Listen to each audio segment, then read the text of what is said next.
Hey dude, thanks for clicking on the video. If you didn't see, part 1 of this video came out last week where we talked about Yelp reviews from lower end restaurants like Starbucks and Pink's Hot Dogs, and we even went over reviews for an expensive restaurant called Nobu. But, you know, bad reviews don't just stop at really expensive places. Even restaurants with Michelin stars have bad reviews sometimes, like Osteria Mozza. How excited I was because this is the first Michelin star restaurant I went to. Prices weren't skyrocketed either.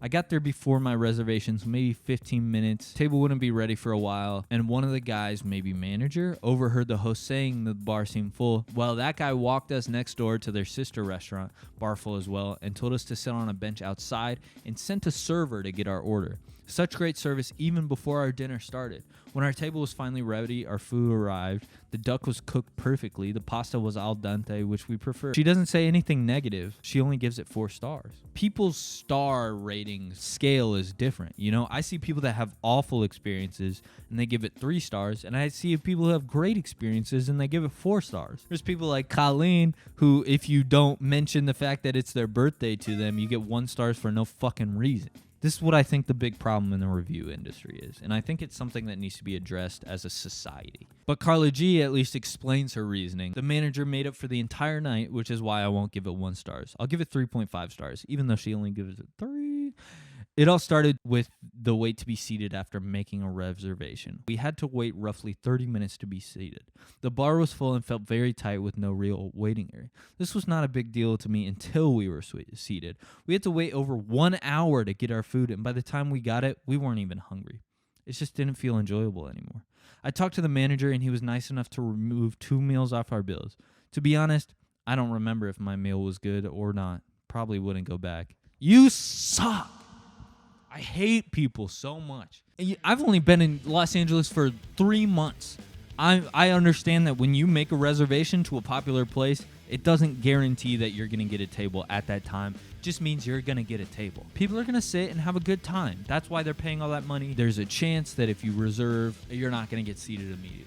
Then you get pissed that you have to wait 1 hour to get your food. Again, you're going to a busy restaurant. Sometimes things get backed up. This is the part that really just pisses me off, okay? By the time we got it, we weren't even hungry. How? That doesn't make any sense. I get it. I know what you mean. But you're still hungry. You're just being a fucking crab apple. It just didn't feel enjoyable anymore. Yeah, because you're sitting there complaining the whole fucking time, Carla. Why don't you just enjoy the fucking experience? Why don't you sit there, play a game of fucking tic-tac-toe or I Spy with your buddies, catch up with your friends, and have a good time. Don't blame the restaurant because you don't know how to make the most of the moment. And then you fucking, you complain to the manager. And then he said, okay, you can pay less. Oh, we'll comp 2 of your meals. I've walked into the restaurant. I tried to apply there. They weren't hiring. If you're watching this, I'm with you guys on this, and I'm a good worker. I'll work back of house. I'll work front of house. I'll do whatever you want. I'll lick the floor if you pay me.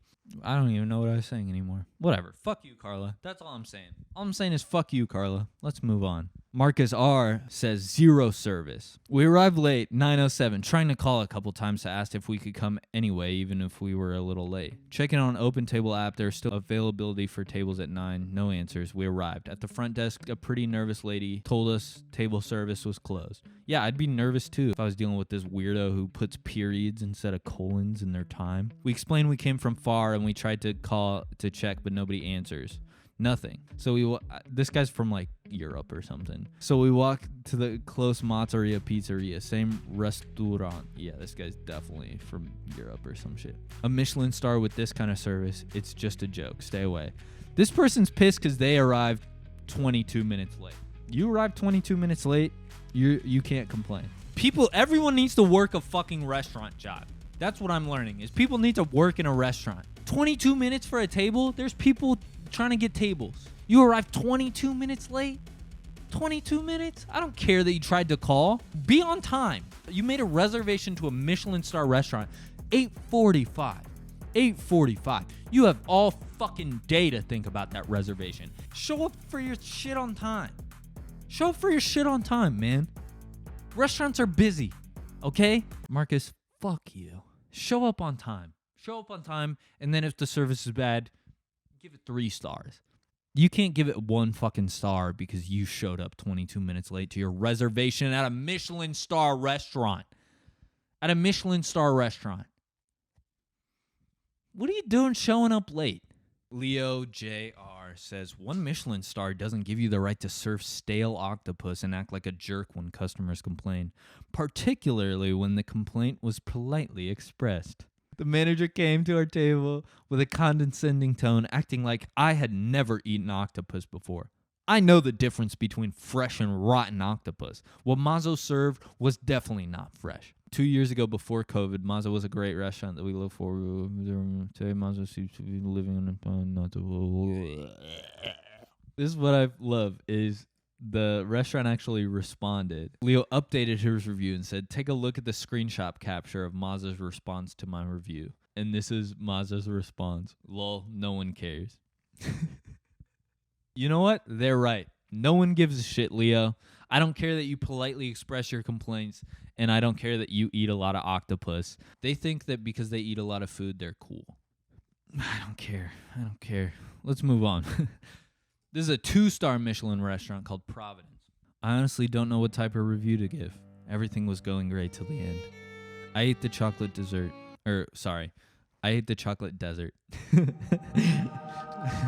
Everything was going great to the end. I ate the chocolate desert. I started feeling sick, but I don't think it was the chocolate.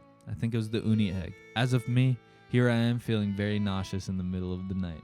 I wanted to throw up while driving. I threw up when I got home and have an upset stomach. I don't know what caused this, but my intuition tells me it was the egg. So sad because I love this place, but this experience that I'm having now is very unpleasant. I'm sad I couldn't even eat the little desserts, but this time I only liked the dishes in the beginning. Everything else was just alright. Nothing blind but mind-blowing. Even the Wagyu beef was okay.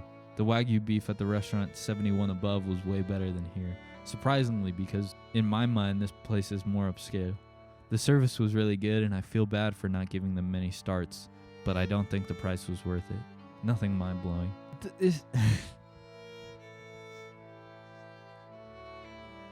Once they have one minor inconvenience, and they have their mindset on saying this place was bad, I had a bad time, they try to milk every minor inconvenience they had.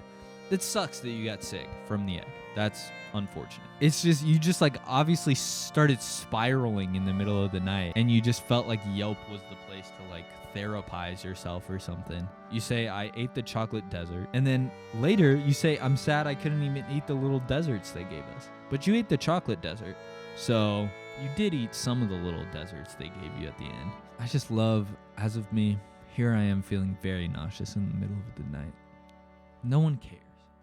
I don't know, man. I think people need to chill the fuck out. So we've obviously looked at a lot of reviews today. And, you know, I think as a business owner, getting a 1-star review probably feels shitty. Because you don't want people to have it. No, none of these places want customers to have a bad experience. Nobody wants guests to have a bad experience. Sometimes you'll see a restaurant manager respond, and they'll say things like, oh, I'm really sorry that this happened to you. But if you remember the first review that we looked at, we did that at a place called Venice Beach Bar and Kitchen. They have awesome bottomless mimosas. And what's great about Venice Beach Bar and Kitchen is that their business owner, James A., is kind of a savage. He's not one of these managers that tries to make condolences. He just tells you straight up. Like Lisa D left this 1-star review that says, I was literally kicked out of the bar for having a smoothie. What happened to Venice Beach? Did Snapchat take over this bar too and fill it with douchey bartenders? I'm guessing yes. If it wasn't Snapchat, then whoever the new owner is, you suck. This place was a staple of the Venice community. Now it's just another bar full of dumb frat boys. Don't go. Pretty harsh review. So here's what James A responds with. Newsflash, we're a bar. By law, we cannot allow outside beverages. Hello? Newsflash, Snapchat left Venice years ago. Newsflash, your spelling sucks. Newsflash, I've been the owner for many years. Newsflash, no one on our team, including me, ever belonged to a frat. Hoped you enjoyed that smoothie. First of all, what a badass response that is. My favorite part about this response is he says, your spelling sucks, but He uses the wrong your. He says you are spelling sucks in such a weird, convoluted sentence that just like didn't need to. He should have just said your spelling sucks. And honestly, it would have been better if he just wrote you are spelling sucks. If you're gonna comment on somebody's, English language proficiency, make sure you're doing it right. But James A. don't play. This isn't the only times James A. just kind of throws it back at you. Oh, 1-star review? Here you go. Like Gen G says, careful of the high-end liquors. They are putting well liquor in their top shelf bottles. Not cool. James A. responds, maybe you had COVID and lost your sense of taste and smell. Maybe you just had a bad day. Or maybe you don't know the difference between a top shelf single malt, a blended whiskey, or a Welsh Scotch. Tell you what, when you regain your basic faculties and you're having a good day, come on back and we'll do a blind taste test. We'll line up 3 for you. You pick right, it's on us. You pick wrong, you prove the point. Your review was not only baseless, but slanderous. Shame on you. Shame on you. You don't know anything about liquor. God, James A. is a savage. Kurt R. says, be aware. I recently ordered a laugh frog. I'm just going to call it a laugh frog. A laugh frog. I recently ordered a laugh frog 10-year here. It was definitely not laugh frog. No question. It was at best well bourbon. Then I chose another top shelf scotch, which turned out to be the same swill as the laugh frog. Decided this is not a place I wanted to be and left it full. Not sure who's to blame. Employee, owner, either way, not cool. Again, just be aware. But here's what James A. responds. To whom it may concern, i.e. anyone reading this reply. Be aware indeed. Looks like old Kurt finally grew a pair. His girlfriend Jen made this bogus claim on his behalf back in July 9th. Scroll. Oh my God! I didn't even put that together before making this video. Oh, I knew that. That's why I included that last piece in the video. Now the suddenly brave boyfriend finally speaks up himself. Bravo! Why you choose to post outright lies beggars the imagination. Then again, yours does appear rather fertile. In case you suffer from other delusions, let me set you straight. The presidential election was actually fair.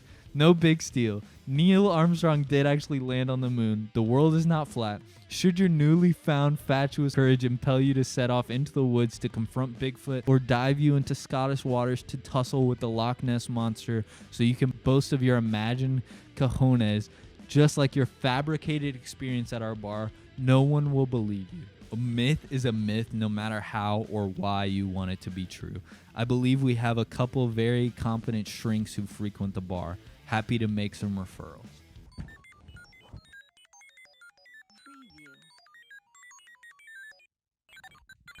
Oh my God. I don't even know what to say. Like, the presidential election was actually fair. What a strong start.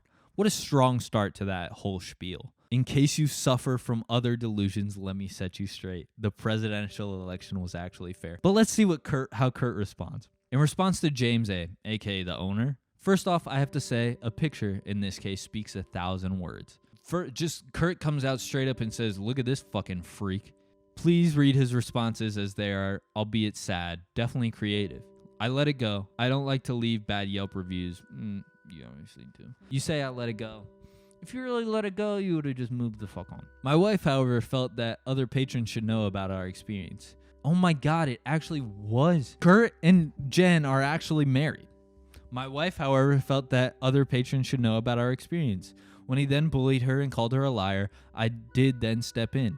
This James A. character who doesn't seem capable of handling an honest criticism. He goes full Trump mode and attempts to bully girls. You're calling your wife a girl? Calling your wife a girl there? That's a little fucked up. Look, I'm not saying I'm on James' side. I think his responses to these 1-star things are funny.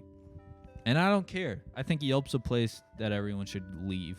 But what I think is really great about this beef is that Kurt actually brings me into it.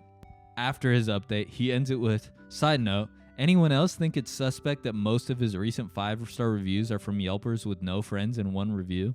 Which is a direct reference to the most recent review, which is me. Zach is the best server I've ever had at any restaurant I've ever been to. Zach ever. Wonderful service, always eager to serve, ready for anything. He's hot but also understanding.